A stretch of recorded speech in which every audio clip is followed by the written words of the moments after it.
好，伴随着这个捣蒜的声音啊，我们接着刚才那个张飞那个啊，我们说啊进 BCD 啊，这个进血，那个天王，这个什么进气儿啊什么的都加上了，来自于这个诸葛亮传说中的进血、进气儿、进 B， 也就是跳，进 C 就是看宝和前 C 就是防御啊，然后进 D 就是放宝，也就是说呢，进 BCD。进 BCD， 然后呢进血进气儿，选诸葛亮啊。我们从这个上一个作品啊，这个张飞那个进 BCD 那个天王一命那个作品当中呢，我们引申出来这么一个事儿。早在2019年，传说中的啊吴智慧，也就是玄黄97号称最接近神的男人啊，这个他就打出了一首诸葛亮的5进，诸葛亮一臂。这里面啊，很多人说那为什么不是一命啊？装什么逼？我操，大哥一命很牛逼了，好吧？不是一臂已经很屌，以及很屌了啊，已经屌的跟不要了。就是我在上一个视频说的很清楚啊，正常呢，很多人挑战这个玩法啊，早在很多年以前啊，也就是 a long time ago 啊，就是大概是什么意思呢？就是那个。16年、17年啊，15年、16年的时候啊，有人办这个比赛的，就是5进一臂，当时是没有人打得出来。现在呢啊，我不得不承认啊，就是比灰灰玩，就是他灰灰玩的这个呢，我相反，我个人感觉还有点难。他难在哪儿呢？他难在选诸葛亮，但这一点呢，我又能理解，因为灰灰啊，这个可能本命英雄选诸葛亮他就行，而且他还玩什么呢？他玩关羽，他不也是打出天王进血这个一命了吗？天王进血一命啊，我之前也解说过了，你们也看到了。然后这首诸葛亮天王难度进5进，也就是说 BCD 加血加气儿。这个诸葛亮呢拿一把小破剑，我们之前有一个 TAS 作品，大伙儿看得很清楚，就诸葛亮全程单 A， 诸葛亮全程单 A 啊，不能 A 第2下第3下。也不能这个前跑，只能走加单 A， 什么也不能用，血也不能吃啊。当然他无伤，也不会不考虑吃不吃血的问题了。所以说他那个玩法玩到最后就是你懂的，毕竟是 TAS 嘛。而这首5进呢，仅比多了什么呢？它仅是多了这个诸葛亮可以跑，可以 A 好几下，可以练技能。你看他可以练后黑，他可以练后前手，也可以这个前 A， 也可以这个1、2、3前手，这么一个简单的小连招。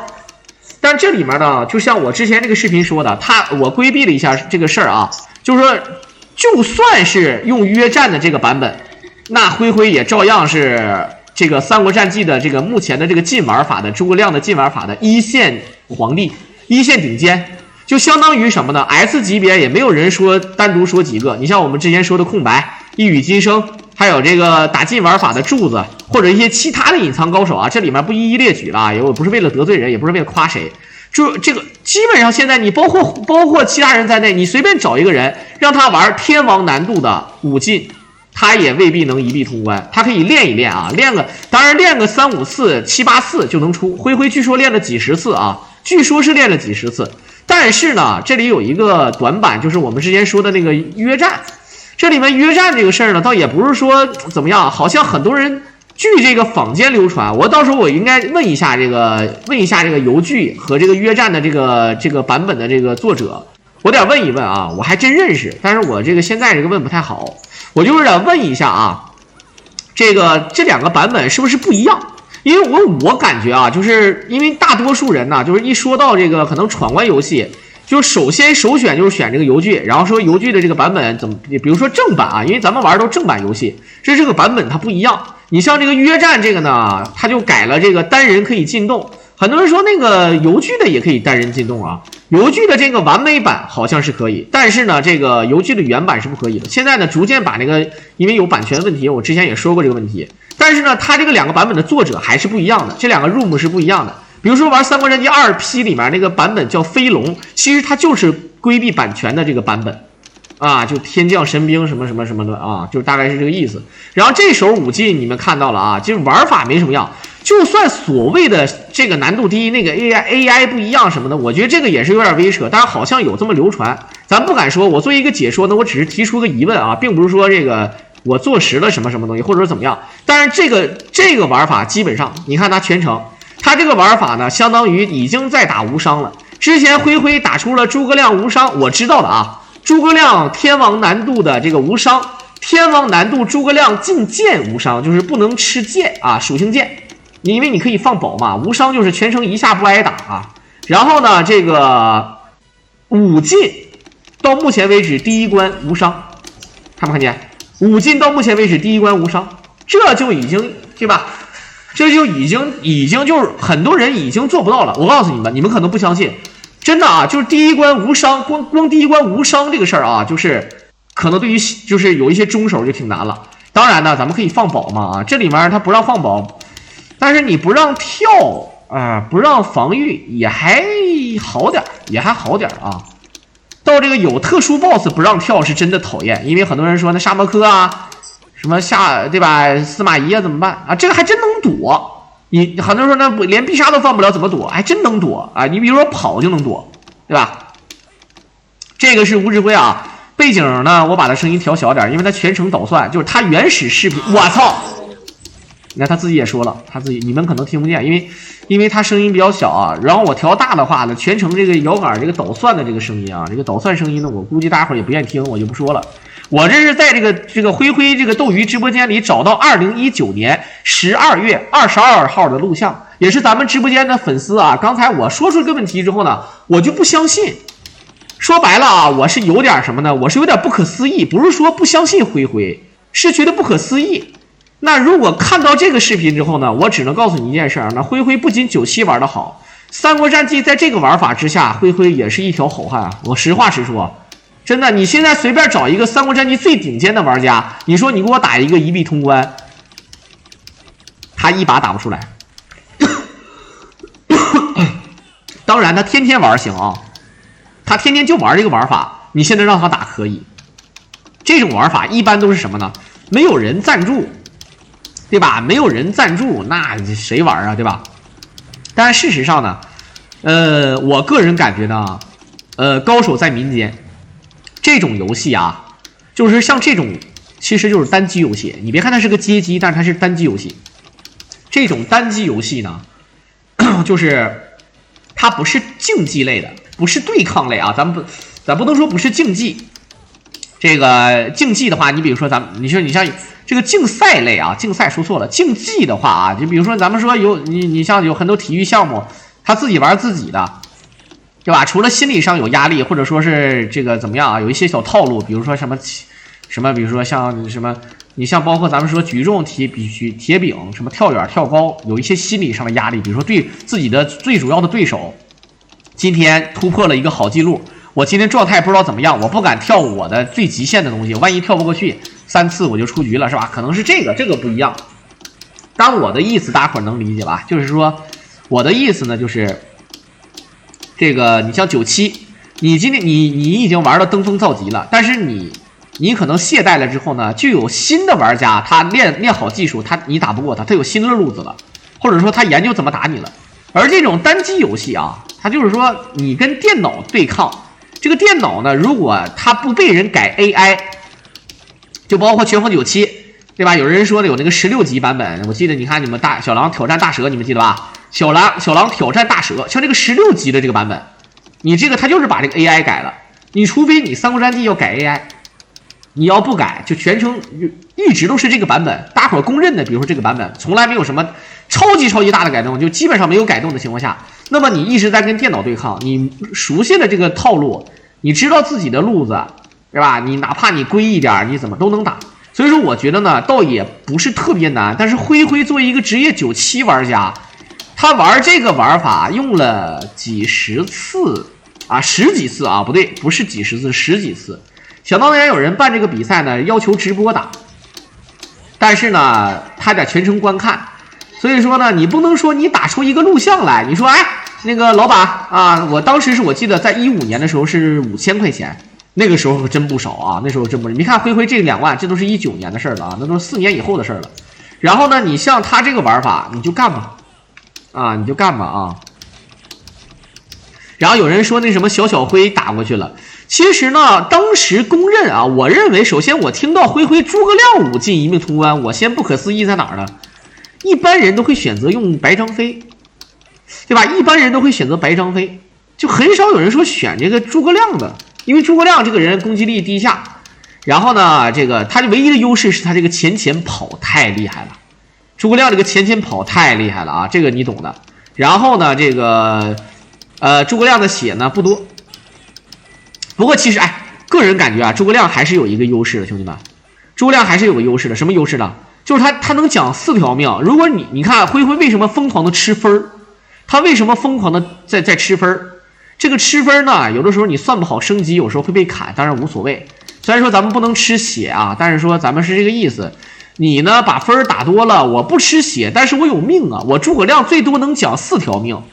如果我在不死命的情况下，诸葛亮1P乘以1，最多能1P乘以5，对吧？你1P乘以5什么概念？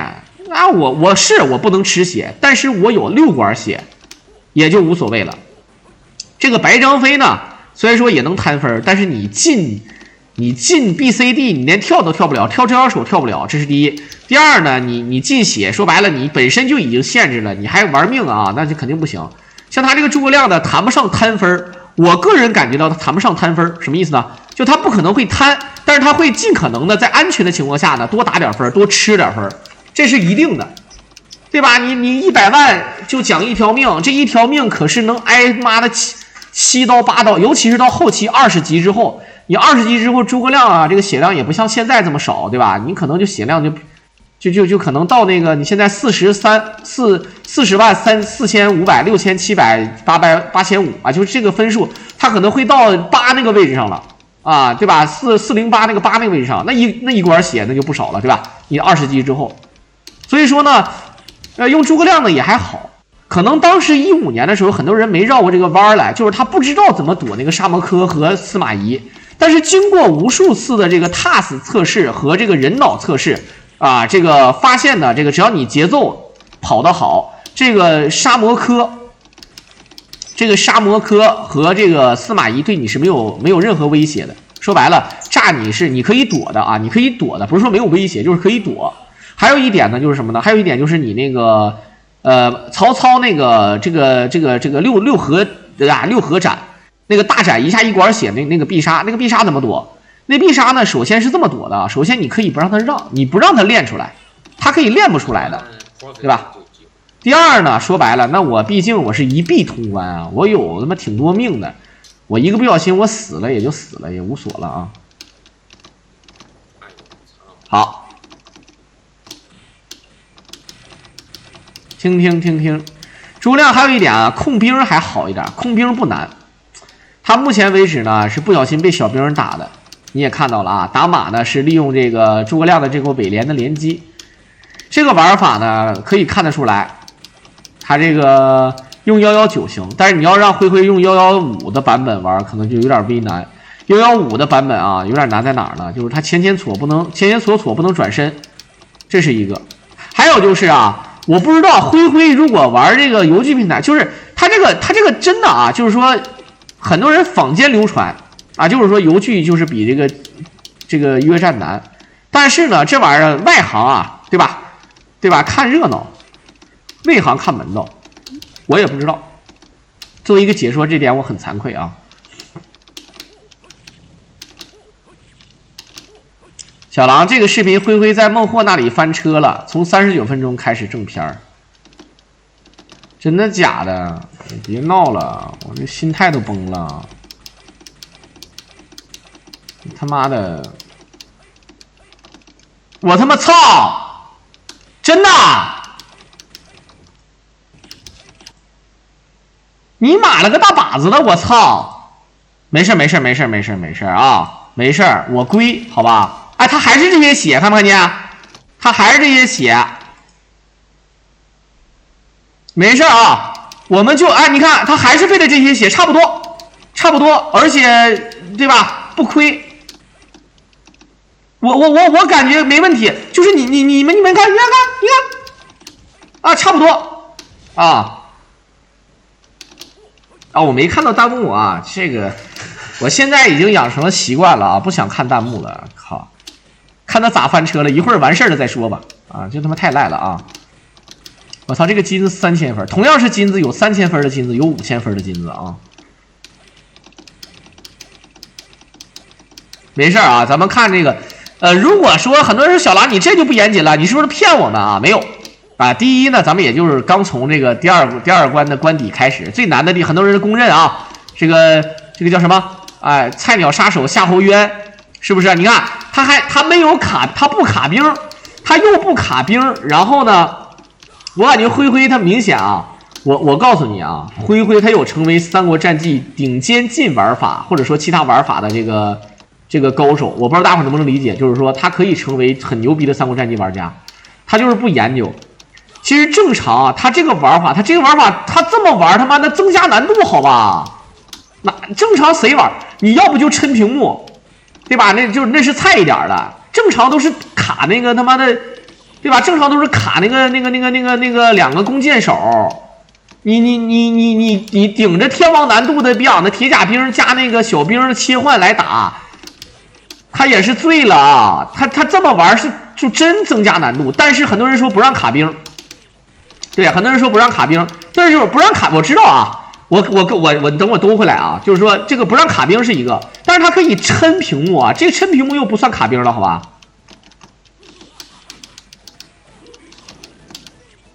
对，这个是禁卡兵的，说了是禁卡兵，但是呢，你可以抻屏幕啊，我抻屏幕就不算卡兵了吧？这个好难啊！要我说，《三国战记》里面对于我理解，像我这种菜逼理解，不卡兵打BOSS 就这个是最难。所以说我告诉你。你知道灰灰为什么玩97玩的好吗？你知道为什么现在很少有人能打得过他吗？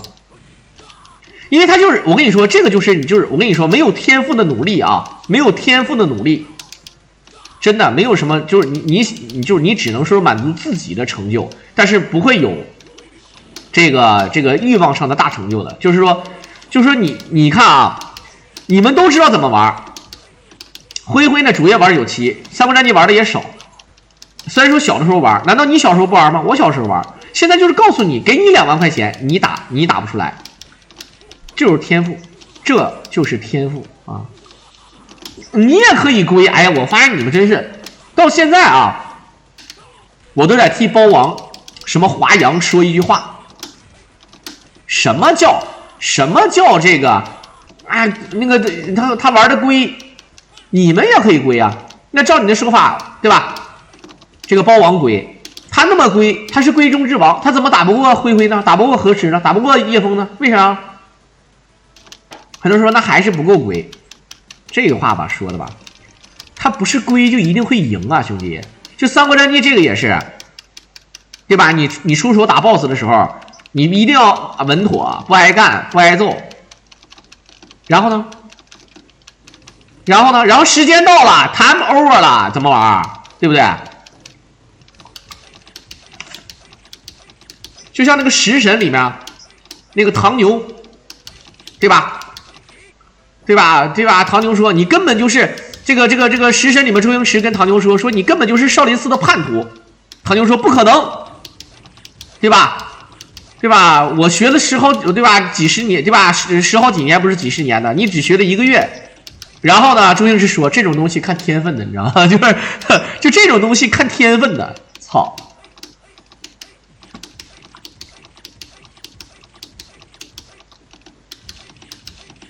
我跟你说，玩游戏看天赋。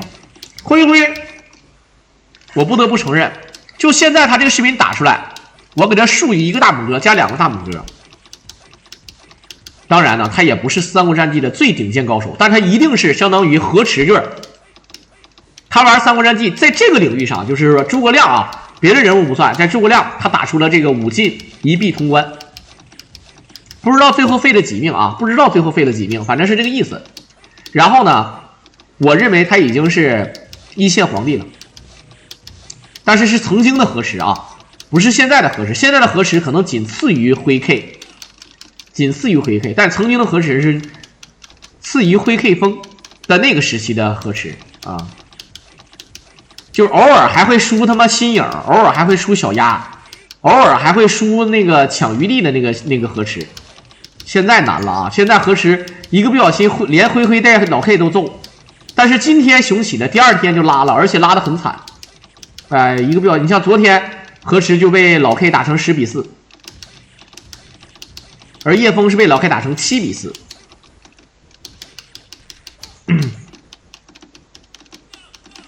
所以说我个人感觉真的，实话实说啊，因为这个游戏其实还是没有对抗啊，它并不是对抗类游戏。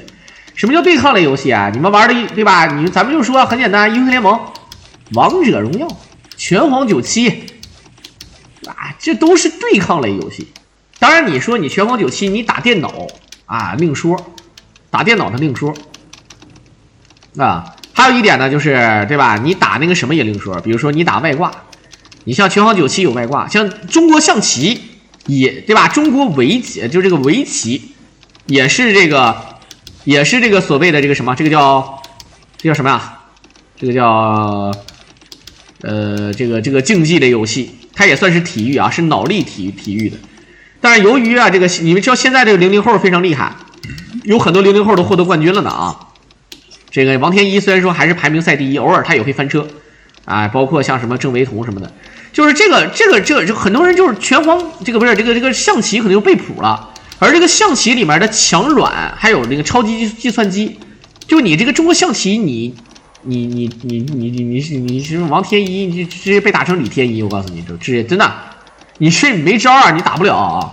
你像拳皇97也是啊，灰牛逼啊，老 K 牛逼，你打个外挂，你让外挂打的这吧不要的，是吧？咱能理解吧？我不知道大伙能理解我说的啊。而且外挂还并不是很完善，它再完善点打你3P 都有可能，就3个 perfect， 你懂吧？好了，我们这个八面佛天虾给我赠送了一手大金卡。刚才就是这个几个八面佛的这个玩家给我找到的2019年，跟我说灰有这么一个这个事迹，所以说才有现在的这个视频。这个视频我说句实话啊，起初我是不相信的，就是不可思议的，就是灰能打出这个逼啊，那你转行嘛，不过三国战记得了，玩什么拳皇97啊，2比1啊，一天考虑怎么赢老 K， 怎么赢灰，怎么赢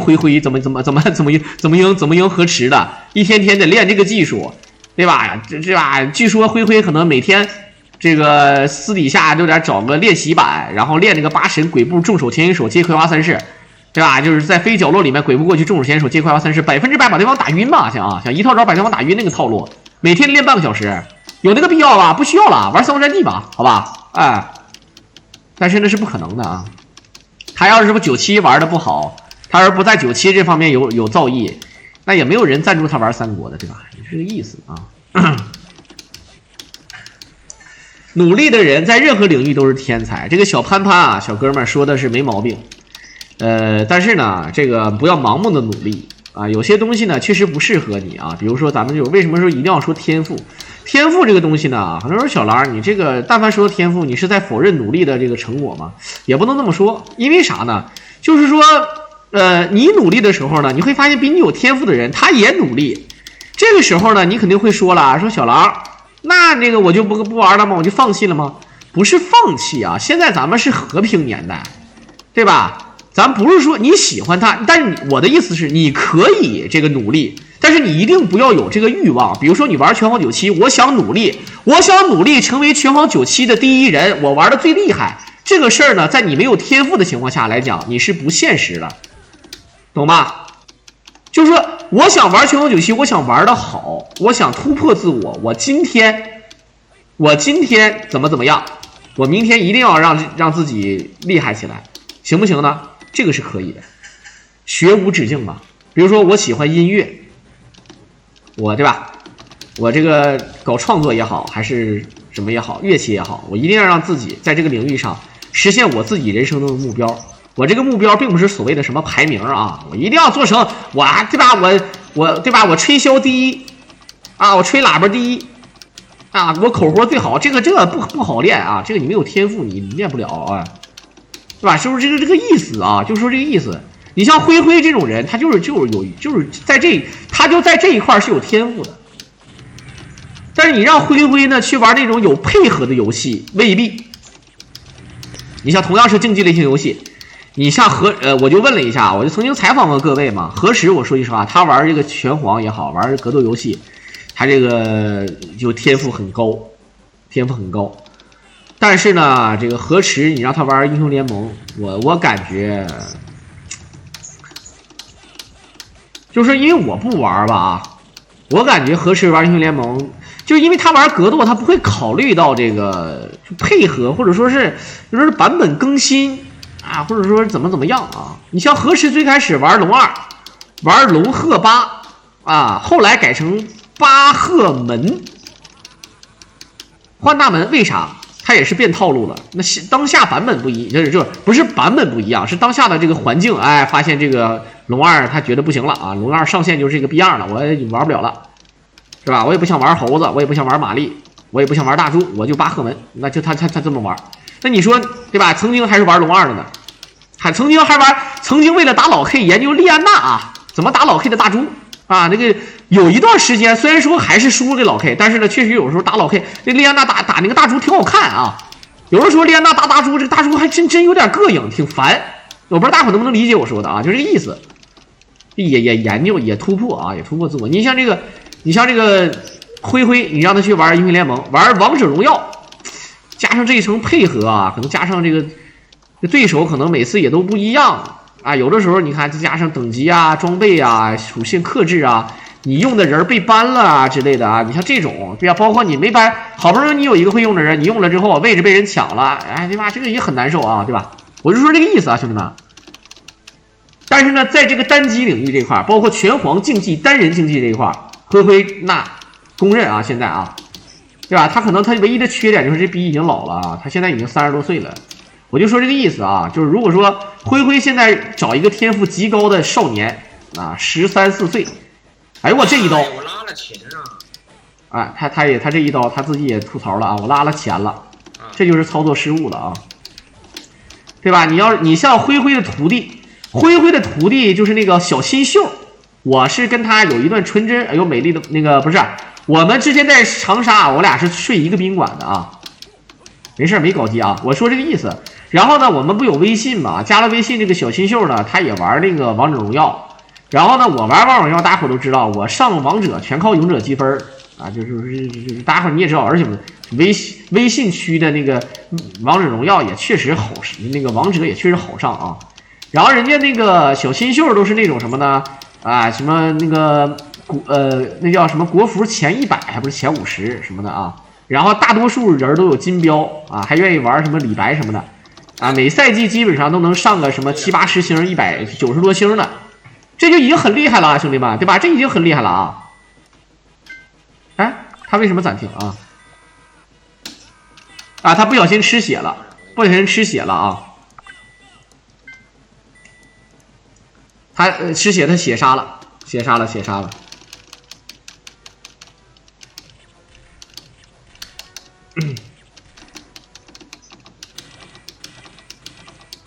比8%人厉害，比80%的人厉害，这个就不行了，这个就太面了。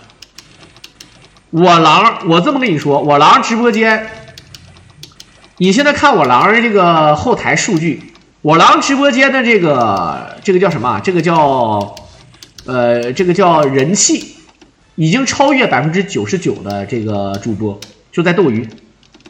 你们可能不想小狼，你真想吹牛逼，但是你是不知道有多少人正在直播啊。你懂吧？2个 AP 刚刚超过80%，就相当于你还是个懒子，你左右不了自己的战局啊。差不多是这样式的啊，不是光有天赋，对呀，不是光有了天赋就能够创造一番成就的。但是我要跟大伙说的是，就算你没有天赋，你也可以通过努力实现自我的成就。听明白了啊，自我的成就，不要强人所难啊。对吧？你非要让自己成为天下第一，跟那玩武侠片的，不知道以为自己是岳不群啊，是吧？光头灰怎么努力也不行。你们说的是那个斗鱼只有一个灰灰，就是我西安陈灰是吧？对，这个是真是这样的啊。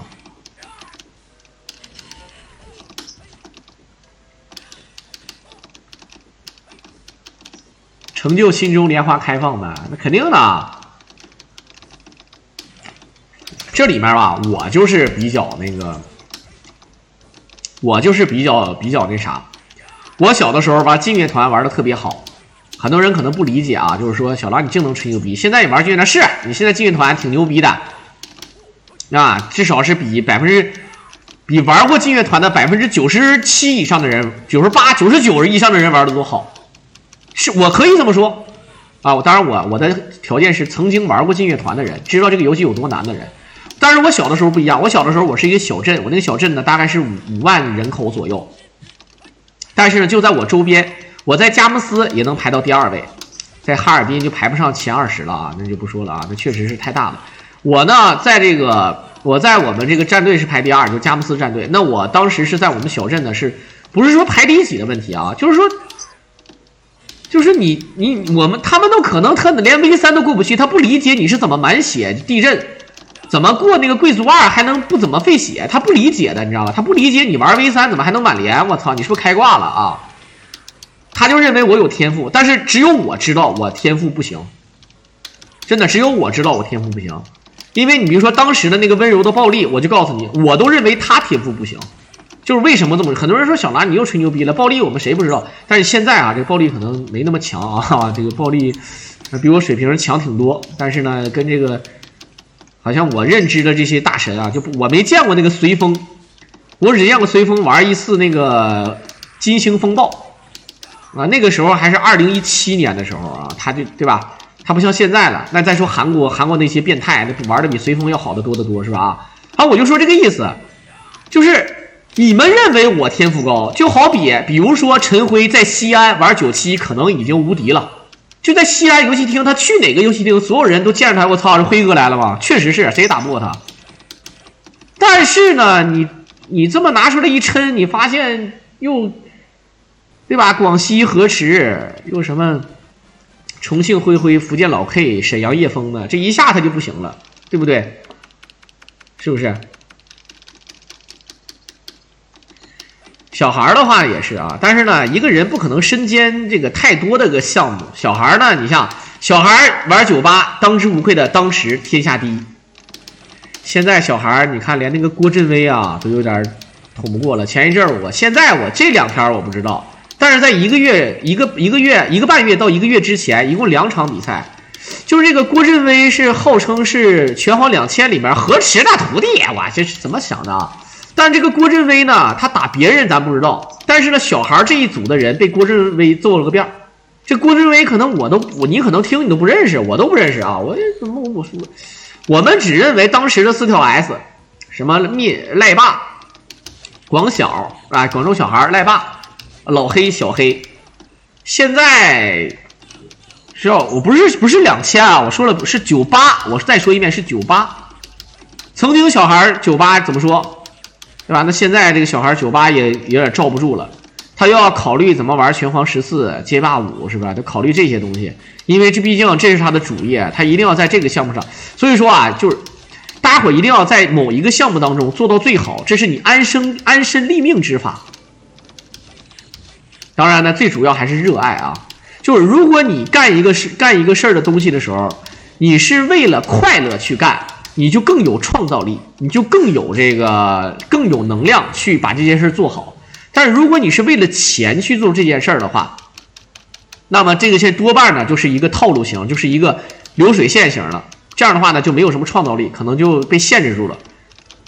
不过呢，你可以这么说，我的爱好就是赚钱，那另说啊，那个就无所谓，那另说啊，那就什么赚钱你就干什么就完事儿了啊。那这爱好是赚钱，也是爱好啊，那也是爱好，没说的啊。我龙98没排名，我龙98最好的成绩是全国第2，是吗？不知道是不是啊？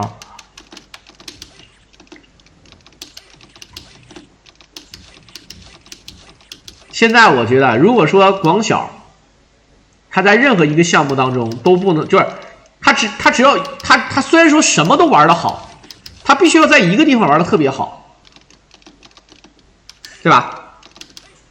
他才能在技术方面上。这个占据头部。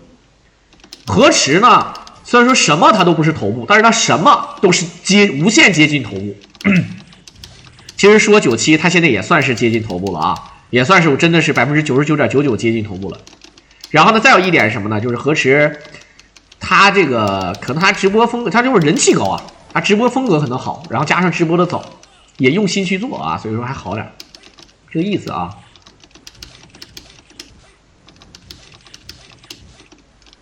火龙世界第2，那就是曾经的世界第2啊。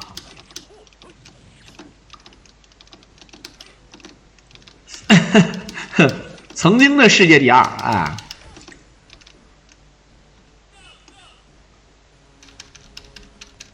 好，不走这个貂蝉啊，不走貂蝉。天天练一个游戏肯定行，那这个事儿就是你看啊，我记得想当年那个刘翔还没有退役的时候，大家伙都知道刘翔啊，110米栏是他的安身立命的这个技能。但是呢，好像就是亚洲的比赛，刘翔还得跑那个4×100米接力，有的时候还得跑，有的时候可能还得跑200米，啊，就是没有人，你知道吗？但是呢，他正常他训练都是按照自己的呼吸，按照节奏练110米栏，但是有的时候他还得玩会儿这个。你像那个博尔特，牙买加的那个飞人，也算是现在的这个世界纪录保持者，啊，9秒5几。其实如果他不刹车的话，他有可能会创造更好的记录的。但是我就说这个意思。博尔特他也得跑200米，他也得跑200米，他也得那个跑4×100米接力，对吧？他这个项目，你就是100米和200米，这个跑法，很多人说不就多跑100米吗？有啥的？不一样，真不一样啊！哎，他的呼吸啊，他的节奏，他怎么爆发，怎么发力，他跟100米跟200米是完全不一样的东西的，对不对？好。一顿挫啊！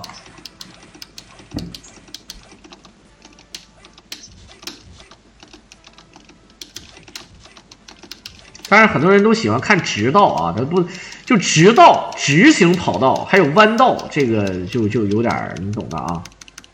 这个直道和弯道还不一样，对吧？你整一个200米直道，400米。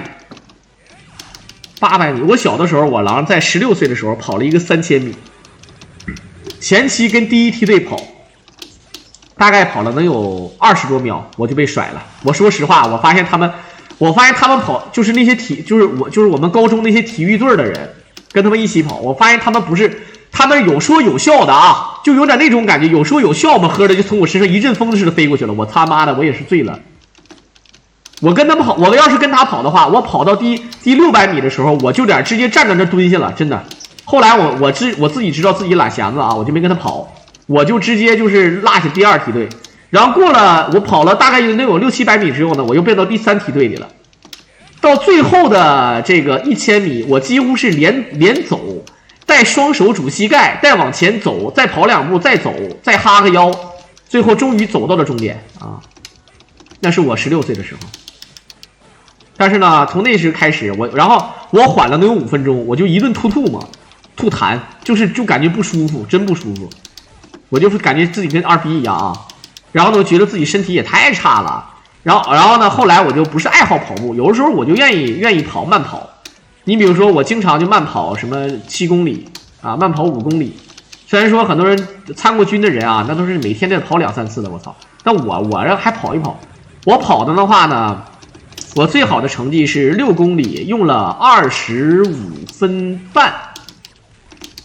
6公里，赖不赖？可以了啊！我告诉你啊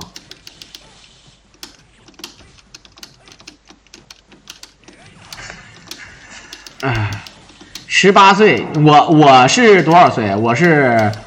我是去年，那就是32周岁的时候，我32周岁，25分钟，不到26分钟啊，跑了6公里，是这个意思。但是我测的不是很准确，而且中间还有红绿灯啊，兄弟们。但是红绿灯呢，说白了也真没遇到几个，但是我没怎么等，但确实等了几秒钟啊。就是我是拿那个 keep， 就那个，然后跑。他告诉我跑了6公里，就是6公里，也不是6点几，也不是5.9，6公里，然后25分半。但是呢，你听起来感觉好像挺好。我记得那个时候我上大学的时候考这个什么，考这个考试，就体能达标。那个时候对国人就是教育体系，包括大学对国人的体质啊建设特别厉害。就是你什么东西都可以考虑挂科了之后怎么补挂科，但体育你要挂科的，你一定要自己上来跑的，你不可能说你走关系什么的，对吧？你当然你跑呢就可以放宽点政策了。但是你必须来这考，我们大学是这样的。然后我们全寝室的跟我一起考，啊。然后呢，女的跑800米，男的跑1500米，1500米就是1.5公里。他们跑了200米之后就不行了，跑不动了。我那1500米全程倒着跑，我在前面倒着跑，然后给他们加油。结果呢？快到时间了，他们还是就明显是就只能走了，然后我就转头，就是我差点啊就不达标了，就差一点不达标了，但我全程倒着跑。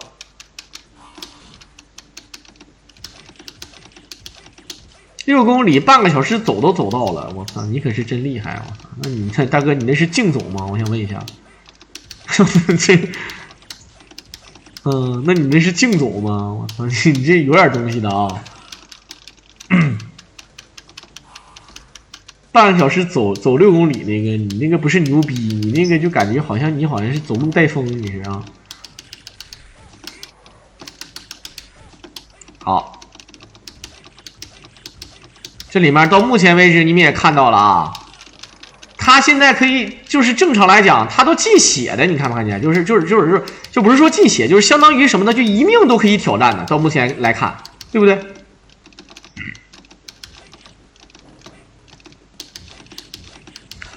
反正半个小时走6公里，那个操，那个我感觉他应该是那个进击的巨人，也可能是那个艾伦，要不然就是那个啥啊，要不然就是日本传说里面那个敲你车玻璃那个老太太，我操，段氏公子，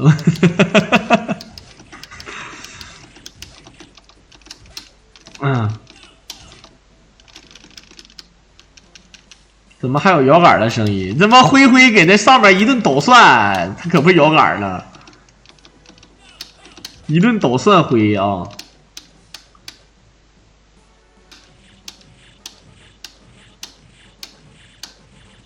感觉现在灰灰非常慌，他现场打的时候肯定啊，对吧？一个不小心被 A 到一下，心态都崩了，就那种感觉。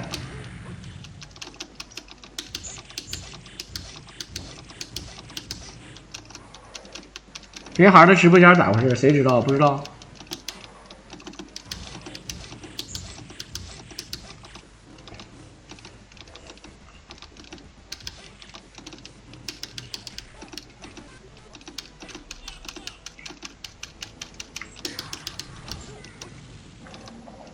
今晚我吃了，你看这个可以躲，他跑可以躲的啊。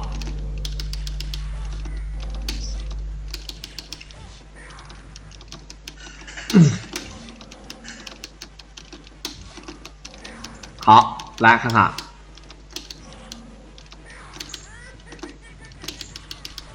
第一把就是差这一点就过了，那就是随便过。我跟你说，就跟我玩劲乐团一样，你玩劲乐团，你这个歌你只要对吧，你一直过不去，但你差点能过，那这种情况下可能再玩几次就能过了，就一个意思啊，还是不够难。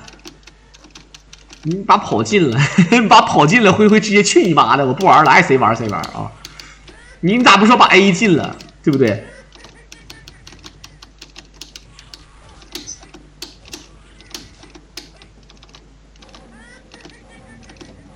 斗鱼游天堂，游天堂又是干啥？我从头到尾我都不知道游天堂是干啥的啊！不是，现在很多人说诸葛亮好躲，你看诸葛亮快啊，好躲。其实其他人也能躲，你像那个关羽、张飞都能躲啊！你不要以为躲不了。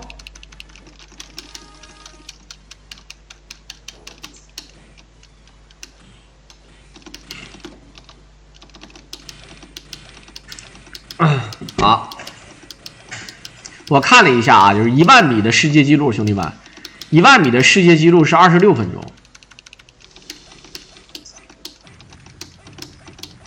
好，一顿挫。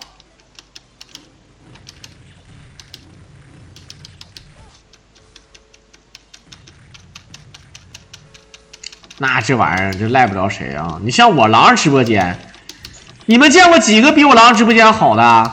我就知道有一个直播间是7号直播间，啊，然后还有一些其他的2位数的，我也都知道。但是呢，不一样啊！这个97号这个，我告诉你，不是因为这个97号这个直播间，并不是说因为我排到第97号的申请到的，或者是谁给我的，是我只是想要这个号而已。我不知道你们懂不懂，我只是想要这个号，我要1号没有，对吧？我可能要个几号都能要来，38号、69号我都能要来的，好吧？想当年你狼哥真的在这个街机怀旧这一块一哥啊，拳皇97一哥，哎，你就信不信？你哎，信不信啊？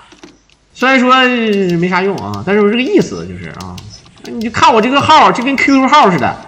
对吧？你1万那个我没有，我整个 QQ 号对吧？54138我就有，我就相当于怎么说啊？10086我整来了，我到时候我就卖给中国移动10010的，对不对？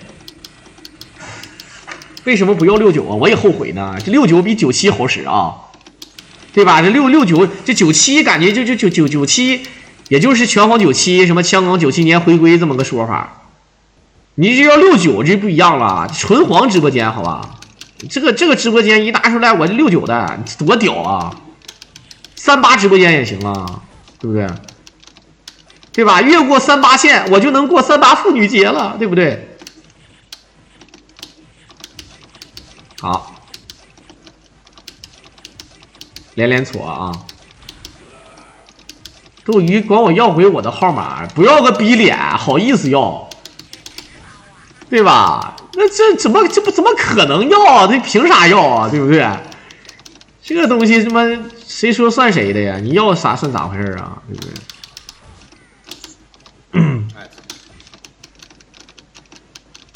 好，520直播间也好，当时就应该要520啊，520直播间可以的啊。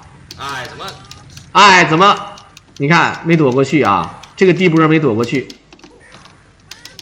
还好是1B啊，因为1B的话，就像我跟大伙说的，一个不小心猥琐起来1B的话，他他妈有6管血，就哪怕他只讲了3条命，他现在已经讲2条命了，他就是有5管血，一样啊。他打到这儿210万，他铁能讲第3条命的，最起码讲第3条命，你懂的。你看这个地方就难了，这个地方就难了，他想跳左慈，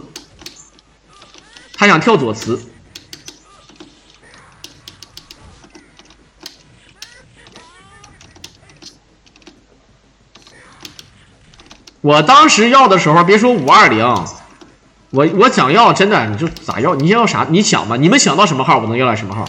如果现在让我穿越回去，就是这个逼样啊！你先让我穿越回去，就真的是这个样子。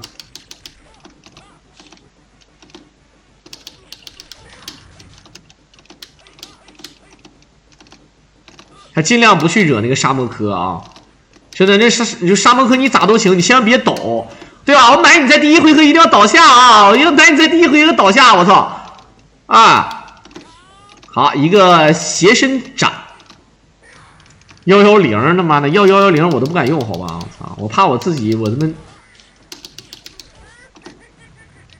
你看跑的节奏跑得好，诸葛亮随便躲，但是那个其他人也能躲啊，反正是这个意思啊。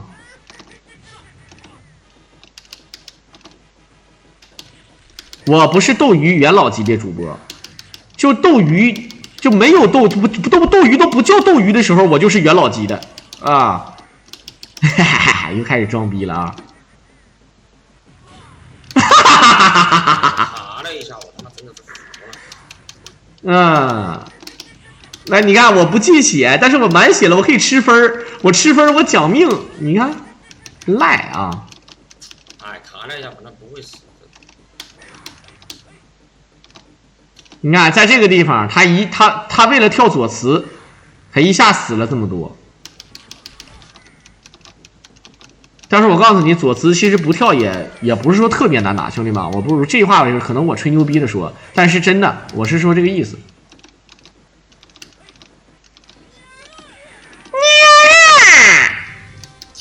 妈的，卡了！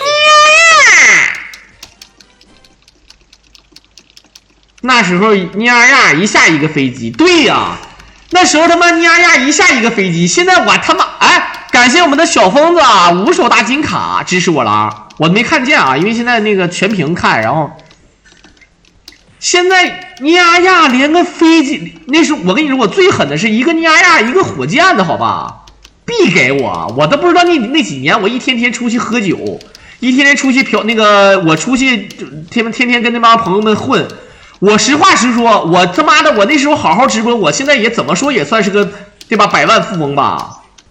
对吧？我是真，所以说吧，哎，我还是太年轻了啊。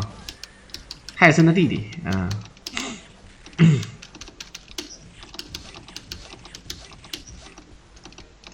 不是，我刚才说的是我当时飘了，飘，不是飘了，你们什么耳朵啊？把你们耳朵这灌铅了，是什么玩意儿？就是，对不对？飘了，我说我当时我就是出去我就飘了嘛，没毛病啊！你这玩意儿，你们有时候你们真是，我是那样人吗？不是那样人吗？你30多岁存款100多万，什么水平？我这么多吧，我这么跟你说，我30多岁，欠着银行好几十万。啊，其实也没那么多，欠银行27、8万。现在，在这个节骨眼上，我欠着银行27、8万的情况下，他还得算利息啊，最多这27、8万这一贷的30年，兄弟们啊，贷了30年。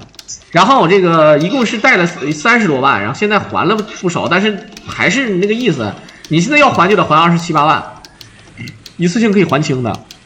然后房子就是你的，你不用还贷款了，但是有这个必要吗？但是我说这个意思。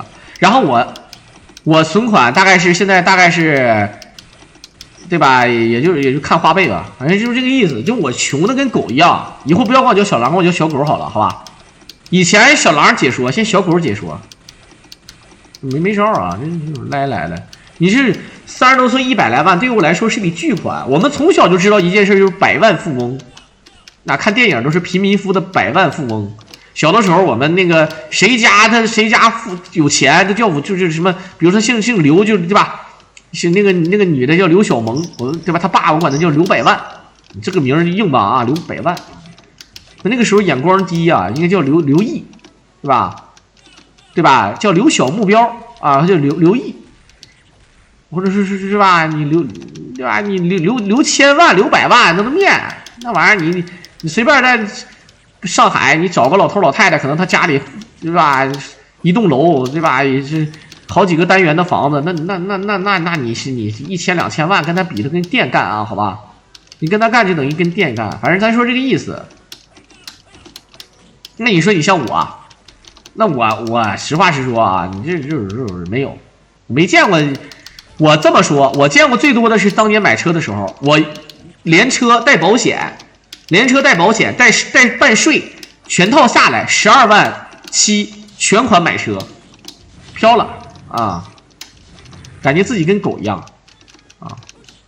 真的，当时的我宁愿我被人对吧蹭了，我被人刮了，我被人受伤了，我都不希望我车被刮。现在爱鸡巴刮不刮，那底盘现在都嘎啦啦的，我都不管，精神病啊！好，来许旭，这能不能把这个修复一下？既然都已经做改版了，那修复一下呗。这许旭多难听啊，对不对？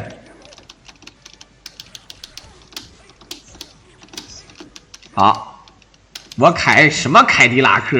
我又不是凯迪，我拉什么克？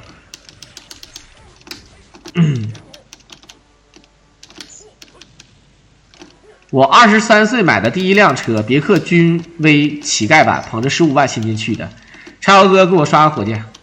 柴豪哥，你23岁就如此嚣张，我感觉我23岁的时候，我还在跟我妈打电话，妈给我邮1000块钱，我没饭吃了。我实话实说，真的。柴豪哥啊，多了不说了啊，对吧？祝我们柴豪哥身体健康，万事如意，家庭幸福，上半身健健康康，下半身硬邦邦，发大财啊！你就是逼装完了之后吧，得圆。我这个人吧，哎，我就不怕事儿大。我告诉你，我这种人，我跟你说，对吧？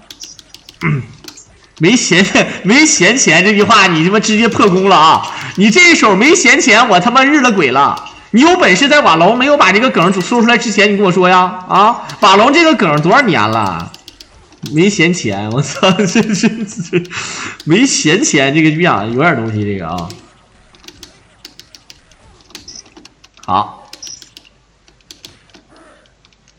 许褚的兵器是啥？是这个是这个叫子母流星锤啊，或者叫阴阳流星锤，对吧？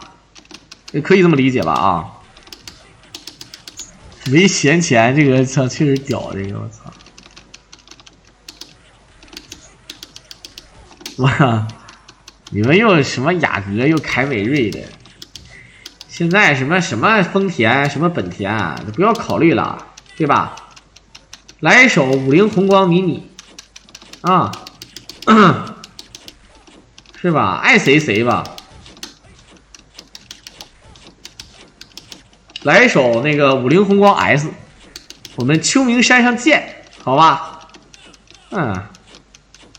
哎，他也不会往上捅的时候跑。我跟你们讲啊，这个事儿就是他这个很多人就我见过绝顶高手，就玩秒杀、玩速通不走这个路线啊，就玩秒杀的高手，他走到这个地方，他有时候经常被扎，他每次都被扎，好几个人。我说你们。不，这个都可能就是他这个他没有这个，他不是说没有天赋啊，他理解不了这个设计，这个就是他那个注木桩啊往上捅，就是他往上捅的时候你跑不就完事儿了吗？就是很好理解啊。亚洲龙也是丰田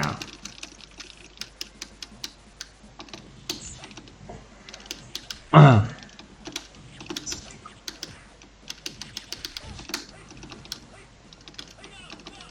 好，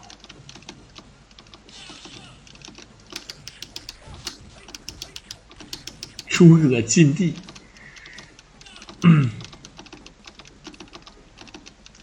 不过要说实话啊，这个这么一看啊，一命太难了，兄弟们，真的，这个5进1命真是太难了。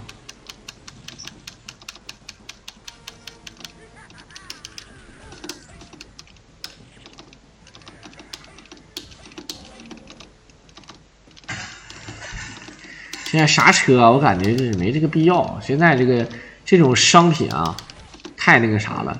最近不说那个法拉利那个叫什么？法拉利那个款不出了吗？啊，那个车钥匙跟车标一样大，1:1复刻的车钥匙，我真服了。整个车钥匙那么大，太狠了啊！打到陆逊那儿必死，但是人踏死就不仅不死，而且人全程只用 A。而且全程不能跑，而且 A 只能 A 1下，不能 A 第2下的情况下，也不能前 A， 对吧？不能跑嘛，啊，就活活的就无伤了，哎，活活无伤了，你这是不是？还是得玩，就像那个明日边缘似的，你得训练啊，你累不累的都无所小事啊。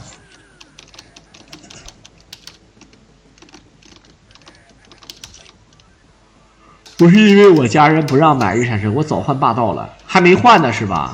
叉腰哥还没换呢是吧？没换是吧？来一手火箭啊！因为啥呢？有闲钱，就是不让买，但是闲钱是有的。我听出来，我看出来了啊！我看出来了，有闲钱，但是家里不让买，对吧？没事儿，你赞助我一手，我给你买，好吧？然后你那个是吧？我到时候借你开2天，好吧？好。黄盖，哎呦呦呦，他一会儿肯定还会再死一命的，因为他那个什么啊，他现在这关过完之后，你们也懂的，他是那个，他是200那个200多万嘛，对不对？这个大概是这个意思啊，260多万，肯定会讲第3条命，第3条命肯定会讲的。怎么可能无伤？我不是说了吗？踏死嘛，真是。没呀，让我存着买卡宴，别存了。没有，这不有闲钱吗？卡宴到时候会降，你买什么卡宴呢？真是，那卡宴跟那个 Q7是不是一个发动机？对吧？有那个必要吗？我狼是秋路，我这个人，我跟你说，我除了，对吧？我除了脸就是啥也不要，对吧？我啥也不要，就要脸。我除了脸啥也不要。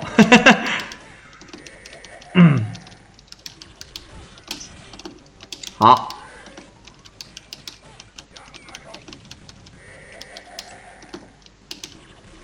，119，诸葛亮最多讲4条命。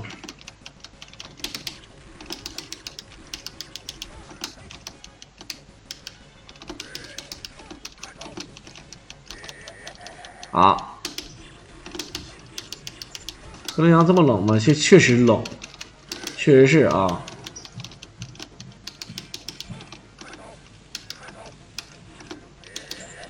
这铁甲兵真的有铁甲兵在啊！其实还是要挑战一手什么？还是要挑战一手游戏平台的这个，就可能就真不一样了。好，再锁。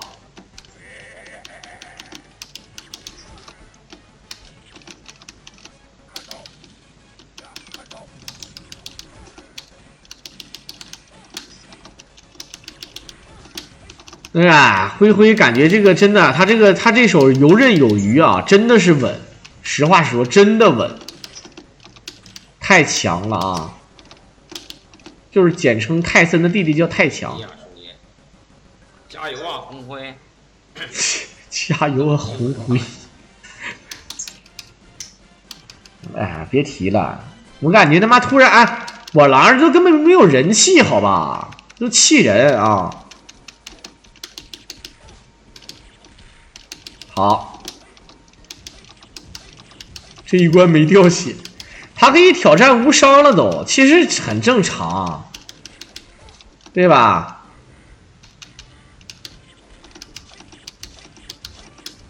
他进剑无伤都出了，但是呢，这个事儿不就是这么个事儿吗？啊。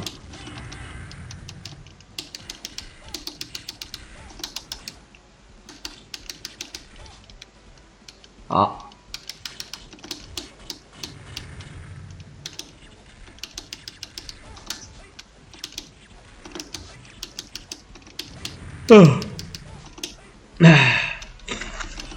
来看看最后一关啊！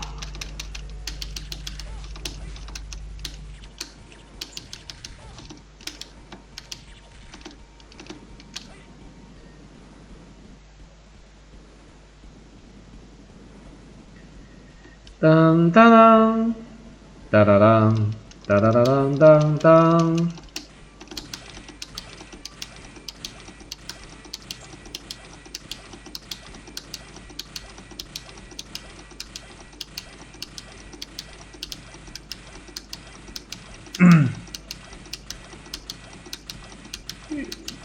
这关叫什么名字呀？啥叫什么名字？决战逍遥津，这关叫三国一统。好，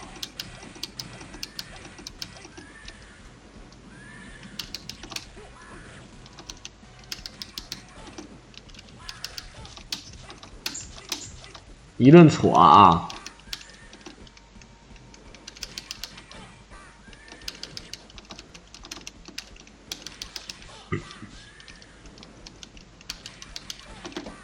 越级正常打，他就是一会儿打魏延，打魏延的话，可能就是要放跑嘛，对吧？可能要放跑，你懂的，嗯。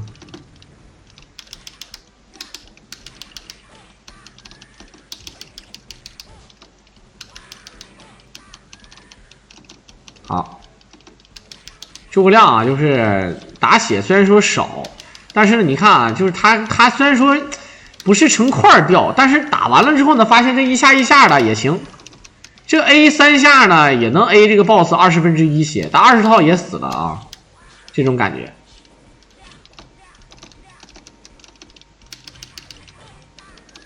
好了。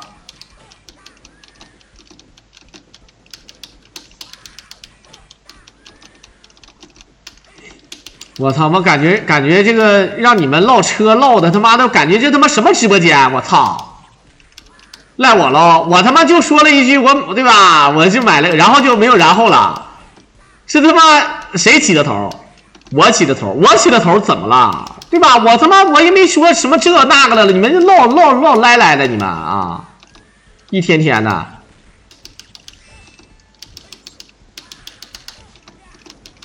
好。直接 A 死了，太狠了啊！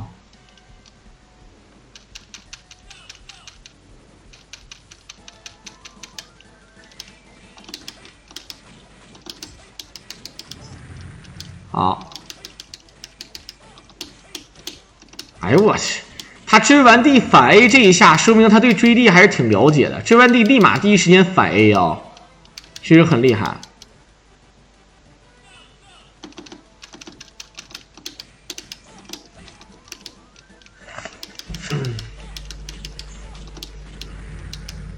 当当当当当当当当当。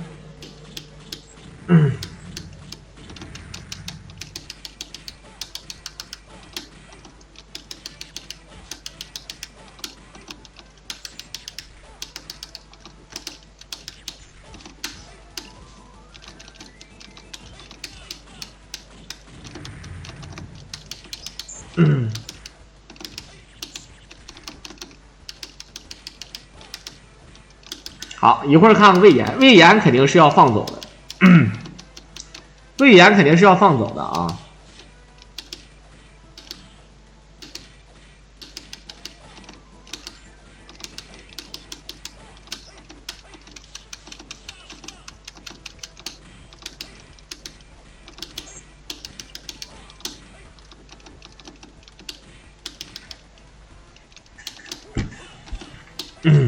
好，来看看。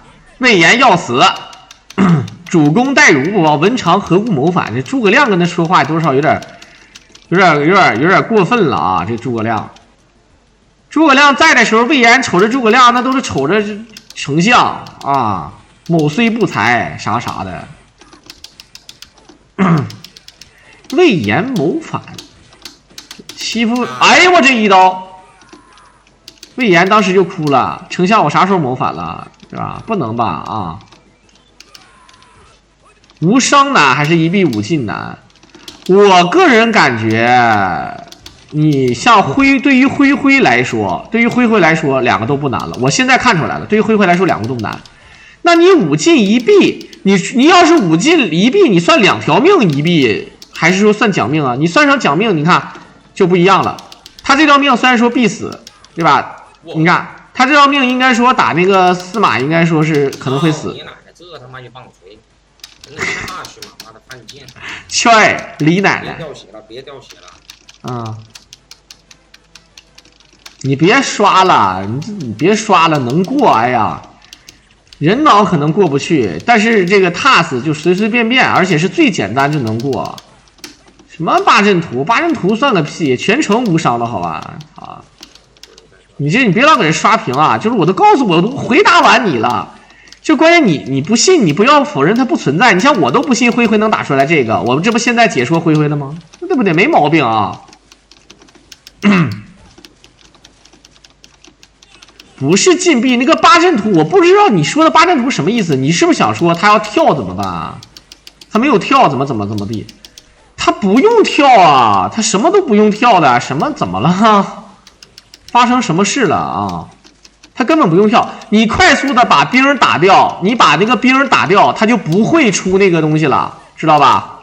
你把兵快速的打死，他就不会出那个什么又下雨又雪又什么的。你这个人真是，我以为你说那个沙摩柯什么的啊，我以为你说那什么沙摩柯什么那个司马懿，我说那个可以躲，但你要说那个八阵图，你说的就是那个啊有兵有什么的，那玩意儿你把兵清了，那这不就没有了呀？真是好像脑子瓦特了啊！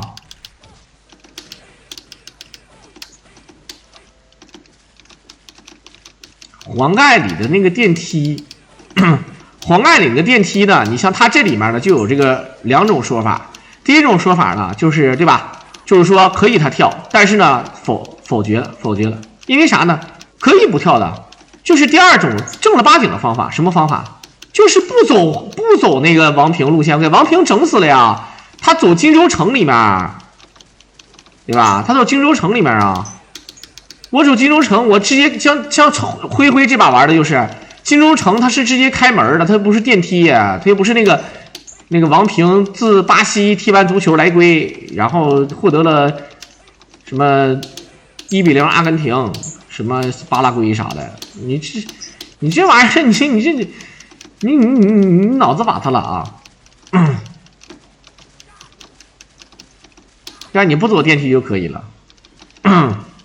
好多地方都是这样的。你像第2、第3关，你说第3关那个反路，你怎么跳那个山？我不走反路啊，我走那个上路啊，我走上路就完事了呀。而且正好我走上路还不用上那个黄盖的电梯，对不对？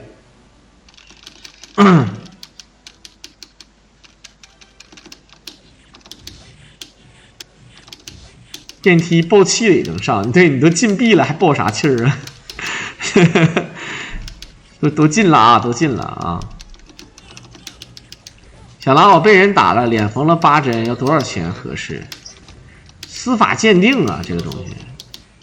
司马懿也不是蔡永信。好，他现在啊2管半血，兄弟们，他想讲第4条命这是不可能了啊，这不可能了。也就是说呢，现在2管半血，懂吧？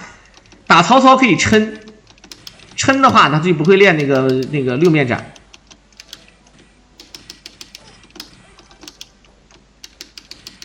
9胡大哥，那你都他妈进地了，你咋9胡啊？我真是服了啊！因为可爱啊，这太可爱了，这个我操！你9胡可以啊，吃完9胡那个虚空型放法，刚吃一屁股坐下去，直接把那个对吧从肛门吸收。大肠直接就吸收了，吸收完了之后诸葛亮爆气儿了，服了啊！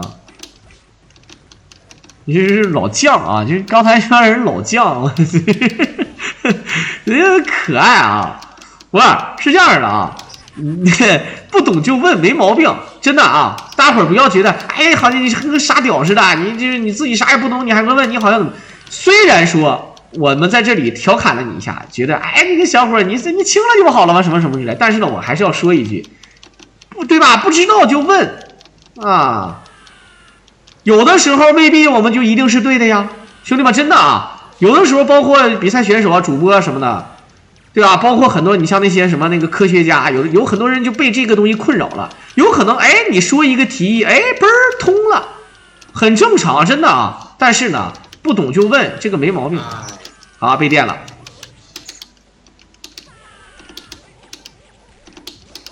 啊，打尾连了，这就对于菜鸟来说这就不行了啊！对菜鸟来说，这个尾连你不会，你就再见了。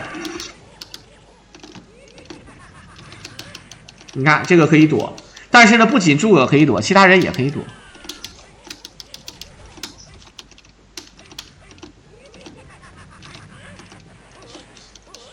好。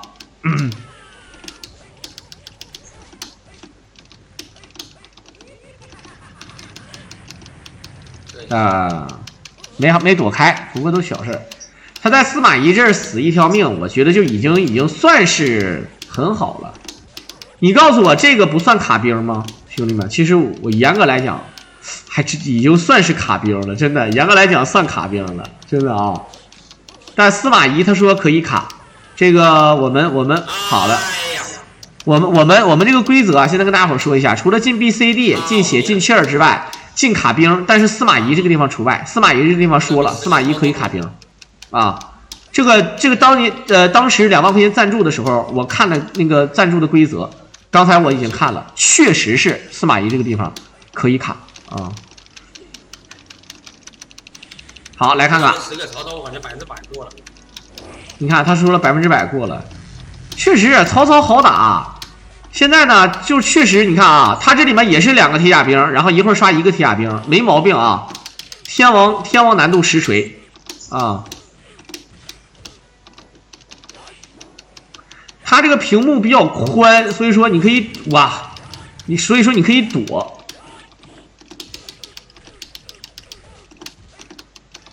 这不算卡兵，其实这已经算卡兵了呢，真的。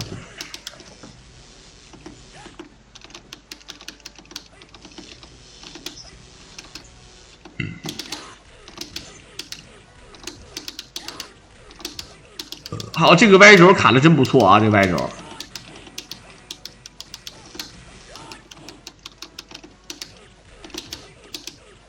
这诸葛亮攻击力太低了。这如果说是真的，这如果说是那个张飞啊，魔招咱就不说了。好，啊，生怼了，这生怼了啊！但是它不是那个6合斩，居合斩。别加血。好啊，别加血，他害怕他加血，别加血，哈哈。好，其实还是有一定的危险程度啊！哎，天操！他搁那，你也血杀不了，干瞪眼。他如果是6合斩的话，血杀也不好使。好，他搁那玄学性单 A 啊 ，AA， 好的尾连，这是尾连，反跑，赶紧跑！差点就让他练出大招来了啊！